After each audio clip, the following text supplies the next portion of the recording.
This lady came to town, and she was a ballet teacher, and she was gonna put on a ballet. And in the auditions, all the little girls had to run up and hug this lady, and that was the audition. And I ran up and I hugged her and I knocked her over, and I got the part. That's when the bug really took hold, because this woman saw something special in me, and I never thought that I had anything special as a dancer before that. I remember feeling like I took the weight of the world on my shoulders at the age of 10, because all of a sudden I needed to be the best. And every second that I wasn't working towards being the best, I was getting behind.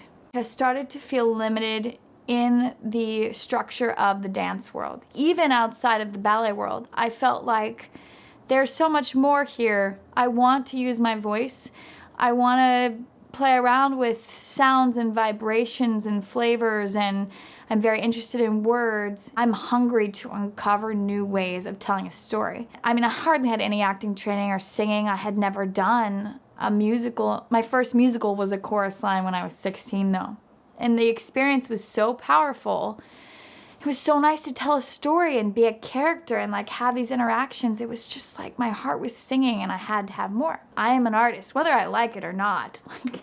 And there have been moments when I wished I wasn't. I was like, it'd be so much easier to just be a little bit simpler. I'm finding that it's, if I'm going to survive and utilize the fire I've been gifted in my life, I have to learn to manage it with more grace. It's an interesting journey for me, especially when there's this mentality of more. The bigger, the faster, the better. And being invincible and tough and consistent and like always like giving 200% on stage. And like that's what we're encouraged to do. And to never complain or like let on that we're in pain. But like I feel a lot of pain. And it's like actually I think a really beautiful thing.